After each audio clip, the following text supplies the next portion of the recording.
Kara, what do you get out of Tom's history? Watching what he was talking about, or hearing. Thomas will get scared or nervous because he couldn't pronounce the words and he couldn't really understand what he was reading. Okay, so he said he was reading, but he didn't understand. He just knew he was reading, right? And what kind of helped him out? What did he say he really enjoyed reading about, Ismael? Like, what started him getting more practice? What were some of the enjoyments he had? Some other enjoyments Thomas had was reading like murder stories and like nonfiction. So he got like more addicted to reading. Okay, thank you. So right now you guys are gonna write about why you like reading.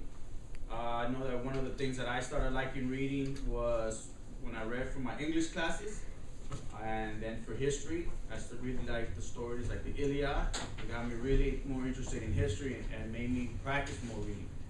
Okay, stop.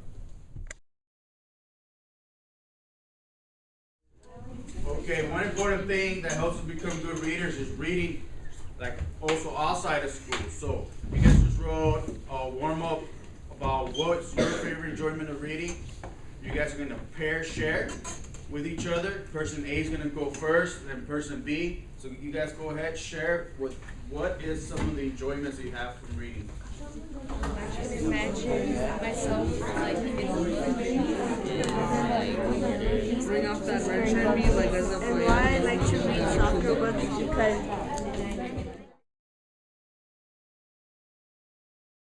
All right. So Joshua, what's something you and your partner shared about some reasons that you enjoy reading? I enjoy reading because some things I like to read are sports news because I understand it. Like if I see Cavaliers, I usually assume they won. Okay. Awesome. All right. Valentin, what's something that you and your partner shared? something that me and my partner shared is that what interests us in reading is some like books about action. Okay. Gabriel, what do you and your partner share about? I love to read nonfiction books, biography, and comic books. I love to read comic books because they're an inspiration to me because I love to draw and they inspire me to draw other things. Okay, awesome. All right.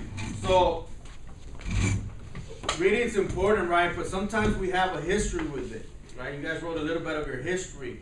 Does anyone want to share about a time that they struggled and some of their high points or low points with reading?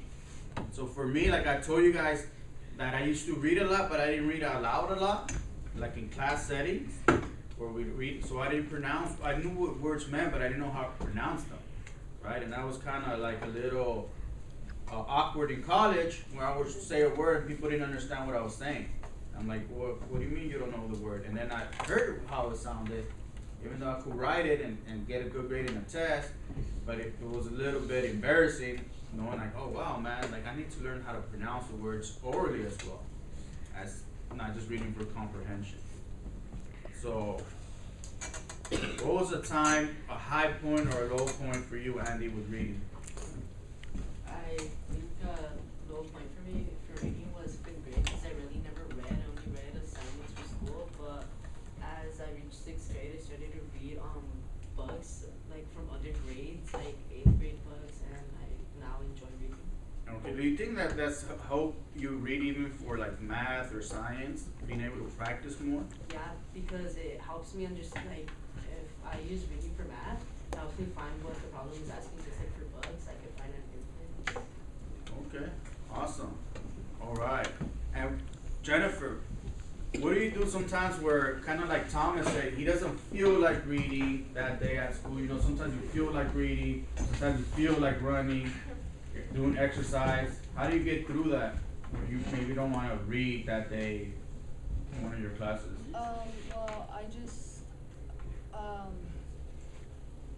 read because I have to, but I don't really want to.